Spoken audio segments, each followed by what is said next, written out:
Madame, mademoiselle, monsieur, bonsoir. Je suis très heureux de vous retrouver à notre émission La pensée et les hommes de ce soir et je vous remercie pour votre fidélité.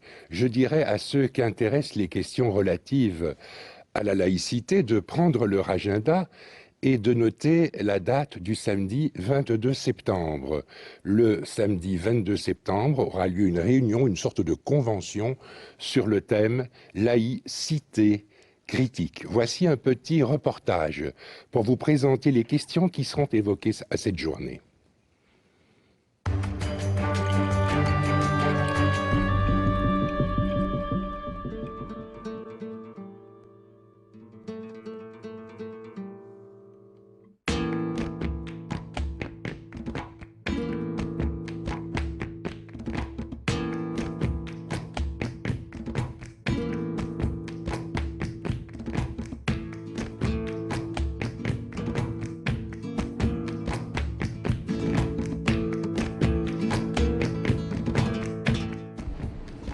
L'idée de relancer en fait une convention originale, laïcité critique, eh bien, elle est simplement dans la continuité d'une part d'avoir défini il y a déjà 5 ans des objectifs précis pour la laïcité.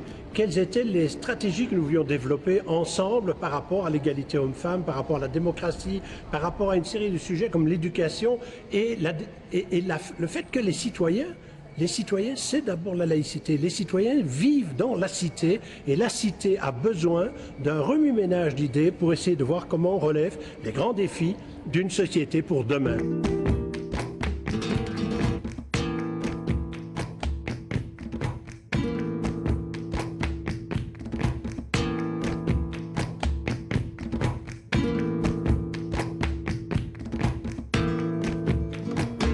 Le problème n'est pas dans la différence des convictions spirituelles.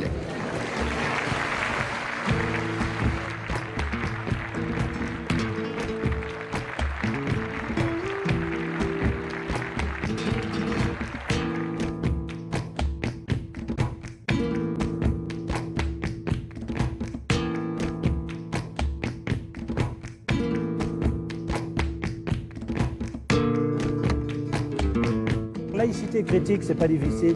C'est un appel à tous les citoyens. Et j'espère que beaucoup pourront avoir reçu ce message, qu'ils sont les bienvenus et que nous les attendons le 22 septembre dans l'après-midi afin de réunir dans des ateliers des gens et qu'ils aient l'occasion d'échanger entre eux, qu'ils aient l'occasion de aussi nous faire leur critique parce que la laïcité est elle-même capable de supporter la critique et de voir ensemble comment nous pouvons relever les défis. Nous sommes au début du XXIe siècle, une série de nouveaux défis sont posés à nos sociétés en matière d'éthique, en matière de vivre ensemble. Eh bien, c'est là autour que nous allons organiser cet atelier avec des gens tout à fait compétents pour le faire, des gens merveilleux, encore le dernier survivant de ceux qui ont rédigé la Déclaration universelle des droits de l'homme, je parle de Stéphane Hessel, il sera là avec Edgar Morin, mais aussi des gens comme Jean Ziegler. Laïcité critique n'est qu'une étape et j'espère qu'ils seront nombreux à vouloir participer à cette première étape d'un cheminement pour conduire dans ce siècle une grande vision, une grande aspiration pour les droits humains, une grande aspiration pour le devenir de l'humanité et pour voir qu'au fond, même quand on est dans des périodes difficiles comme celle-ci, c'est à ce moment-là qu'on peut générer des projets et une vision et projeter un avenir pour une société.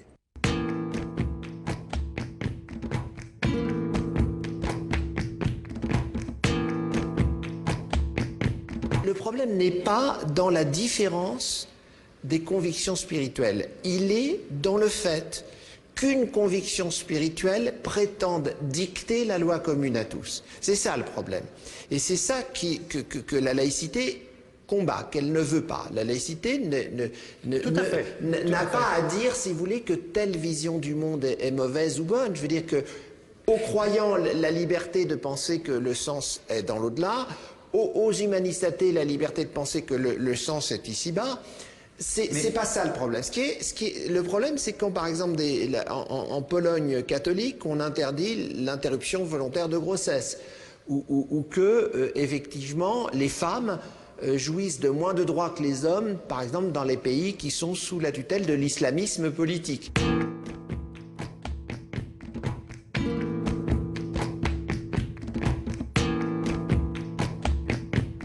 dire les choses un tout petit peu grossièrement, disons que, mettons que la religion se demande d'où vient le monde et réponde par Dieu. La philosophie se demandera alors d'où vient Dieu et répondra par l'homme. De sorte que c'est une façon de ne pas répondre en vérité. Hein. C'est une façon en tout cas de s'interroger non pas sur l'existence ou l'inexistence de Dieu, nous avons d'excellents arguments en faveur d'une thèse comme de l'autre, mais sur l'étrange besoin que nous avons d'attribuer une cause au monde, qu'on appelle Dieu ou autrement. La philosophie est une entreprise de généalogie, elle ne s'interroge pas tant sur la réalité ou sur la vérité des choses, mais davantage sur la réalité d'une croyance. Qu'elle corresponde ou non à une vérité est l'objet d'une investigation religieuse. Les registres, à cet égard, sont séparés, il me semble.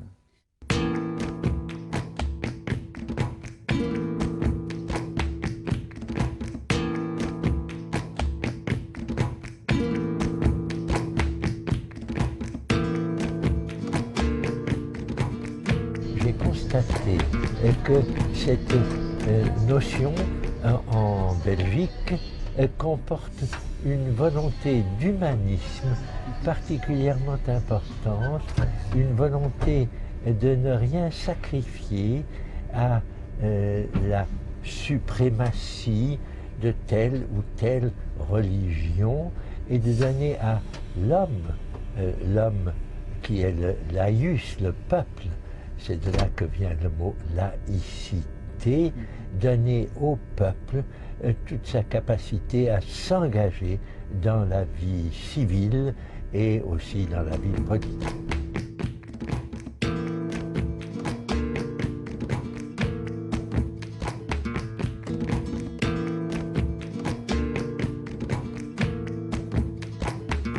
Cet événement, ce sera aussi un événement culturel, parce que je pense qu'on ne peut pas réfléchir sans remettre le contexte culturel d'un événement. Et pour y aider, pour y participer, nous avons de grands artistes, nous avons Marcel Canifé, nous avons Claude Semal.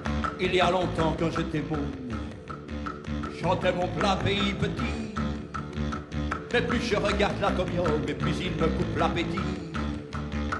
Avec ses 9 boulets immondes, plus ravagé que la tour de Pise. Eh bien, ce sera pour nous une occasion de vous réunir, de vous permettre aussi de, non seulement de vous rencontrer, de savoir qu'on peut fêter ensemble, qu'on peut faire ça dans une certaine joie, parce que le bonheur, c'est quand même aussi la finalité de la laïcité.